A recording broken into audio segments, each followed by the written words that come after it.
हाग्रामा महिलारियाथ' बे जोबथा बुब्लि जाबाय नालाय बिटिसिआव गासै 35 लाख जनसाधारन दङ। 35 लाख माने जनसाधारननि सासे गार्जेन जानानै चिफ हिसाबै बिथाङा 17 बोसोर खामानि मावखांनायनि उनावबो बिथांनि खुगानिफ्राय जेबादि राव ओंखारो दा जोंनिया बै समावहाय माने हाग्रामा महिलारि बिथाङा जे 17 बोसोर सलायलांबाय बैसोरजों रुजुनानै नायोब्ला खोब लासिंसिं मोनो आरोखि जोङो। दा ओंखायनो जुगा सोलायबाय, हाग्रामाया मोनसे सम थांबाय, बेनि जे समा एक्सपायार जाबाय। दिनै प्रमद बर'नि दिन फैबाय। प्रमद बर'नि मावनाय दांनाय साननाय हनायजों हाग्रामा महिलारि मावनाय दांनाय साननाय हनायजों एकदम माने रुजुथावा आरोखि। इउपिपिएलनि दतमानि जे थासारिया जोबोद मोजां। दा दिनैनि दिनावहाय इलेक्सना जुदि गाबोन जायोब्ला जोङो इउपिपिएल दोलोआ खोब साखाफारायैहाय माने गाजा गोमजायै जोङो इलेक्सन गेलेनानै देरहानायनि जोंहा पजिसन जाबाय। खारन जों नुदोङो जे बिपिएफनि अबस्थाथ' गैखाथारला। दा बे हिसाबै बिजेपिआ एसे एनै एक्टिभिटिस खालामदों। दा अब्लाबो माने बिजेपिआवहाय बिपिएफनिफ्राय एसे गुगाबोनायलाय इउपिपिएलनि थासारिया खोब मोजां। बेवहाय गुबुन गुबुन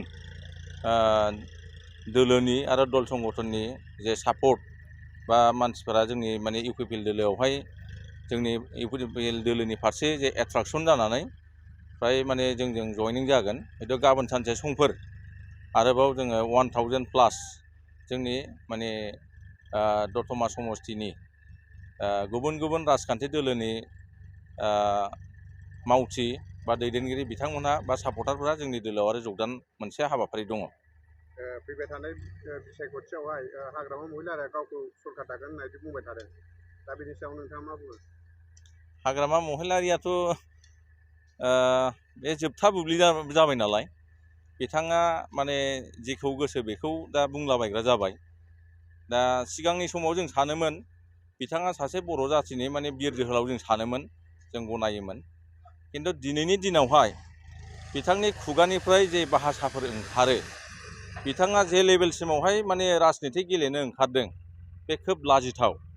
आरो बिथांखौ जोङो सासे दिनैनि दिनावहाय माने जाम्बा लिडारखौनो जों बुंनांगोन।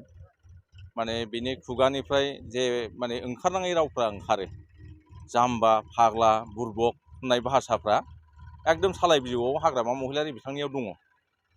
जोङो लाजियो, खारन बिथाङा जोंनि बिटिसिखौहाय 17 बोसोर सलायदों। बिटिसिआव गासै 35 लाख जनसाधारन दङ।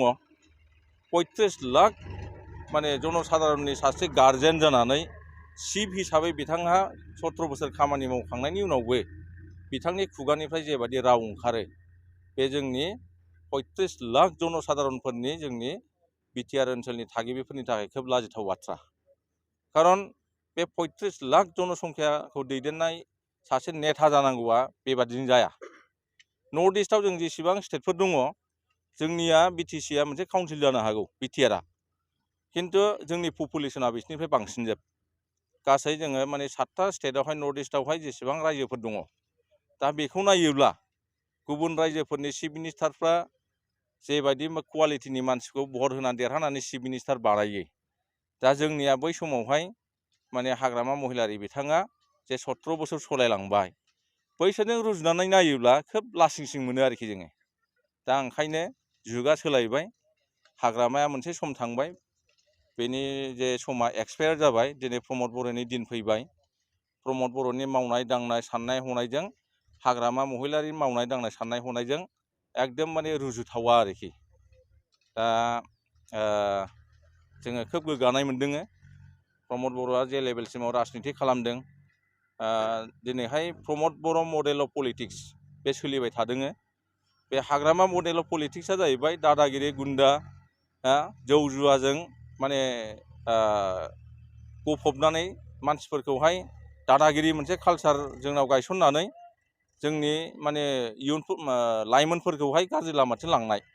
खिन्थु दिनैहाय प्रमद बर' सारनि जे इउपिपिएल मडेल अफ पलिटिक्स बे जाहैबाय गोजोन गायसननाय, जौगालु हाबाफारियावहाय बायदि बायदि माने हाबाफारि लानानै दिनैहाय लाइमोनफोरनि थाखाय फारफ्रोम बिथिङाव गेलेनायावनो जा सोलोंथाइ बिथिङावनो जा बायदि आबाद बिथिङावनो जा स्किल डेभेलपमेन्टनि बिथिङावनो जा गोबां माने जोङो सुबुं सम्पद दानायनि जे हाबाफारिफोर लानानै प्रमद बर' सारा माने सालायगासिनो दङ आरो गोजोन मोनसे थासारि लाबोनायनि गेजेरजोंहाय दिनै मोनसे बिटिआर ओनसोला मोनसे आलादा मोनसे महर मोनबाय।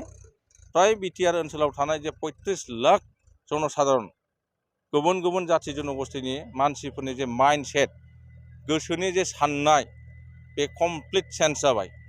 बेवहाय खुनु दादागिरि कालचार गैला, बेवहाय खुनु मोनसे माने गाज्रि एलिमेन्टस माने गान कालचार होननाय गैला। बेवहाय जोङो बायदि माने गुबुन गुबुन जाथि जनगोष्ठीनि गेजेराव मोनसे मोजां थासारि मोनसे माने बिसासखौ जों लाबोफिननो हाबाय आरोखि। दा बेखौ जों गोलाव सम लांनांगौब्ला एइबारनि जोङो बिटिसि इलेक्सनाव बा बिटिआर इलेक्सनावहाय प्रमद बर' सारखौ जोङो फिन आरो खेबसेबाव जोङो पावाराव लाबोफिननांगोन।